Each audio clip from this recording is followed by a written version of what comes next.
Hello అండి, అందరూ ఎలా ఉన్నారు? ఈరోజు ఒక మంచి స్వీట్ రెసిపీ చూపించబోతున్నానండి. అదేంటంటే పల్లీ లడ్డు. దానికి కావాల్సిన పదార్థాలు: ఒక కప్పు పల్లీలు, ఒక కప్పు అటుకులు, ఒక కప్పు బెల్లం, హాఫ్ కప్పు నువ్వులు. ఇప్పుడు స్టవ్ వెలిగించుకుని బాండీ పెట్టుకుని అందులో ఒక కప్పు పల్లీలు వేసి వేయించుకుందాం.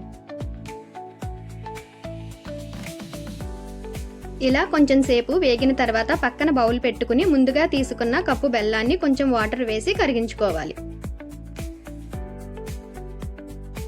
ఇక్కడ బెల్లం కరుగుతూ ఉంటుందండి. ఈ లోపు పల్లీ ఒకసారి వేయించుకుందాం. పచ్చివాసన పోయేంత వరకు ఈ పల్లీలను వేయించుకుని తీసేసుకుందాం.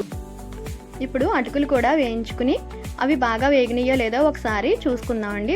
బాగా వేగిన తర్వాత ఇలాగా పక్కకు తీసేసుకున్న తర్వాత ఇలా బెల్లం కూడా పాకానికి వచ్చేసింది కదా, చూసారు. ఇక్కడ నువ్వులు కూడా వేయించేసుకుని పక్కకు తీసేసుకుందాం. వేయించుకున్న పల్లీలు పొట్టు తీసేసి ఇలా అన్నీ సిద్ధం చేసి పెట్టుకున్న తర్వాత పల్లీలు అటుకులు విడివిడిగా మిక్సీ పట్టుకుని పెట్టుకోవాలి. ఇప్పుడు ముందుగా తయారు చేసి పెట్టుకున్న బెల్లం పాకాన్ని స్టవ్ మీద పెట్టుకున్న బాండీలోకి వడగట్టుకోవాలి. తరువాత అందులో మిక్సీ పట్టుకున్న పల్లీ పొడి వేసి బాగా కలుపుకోవాలి. అలాగే అటుకుల పొడి కూడా వేసి బాగా కలుపుకోవాలి. అవి రెండు బాగా కలుపుకొని 2 స్పూన్లు నెయ్యి, 1 స్పూన్ యాలకుల పొడి వేసి బాగా కలిపిన తర్వాత ఆ మిశ్రమం అంతా దగ్గర పడేంత వరకు బాగా కలుపుకొని దింపుకోవాలి. ఇందులో ముందుగా వేయించి పెట్టుకున్న నువ్వులు వేసి కలుపుకొని రౌండ్ లడ్డూలు చేసుకుంటే మన స్వీట్ రెడీ.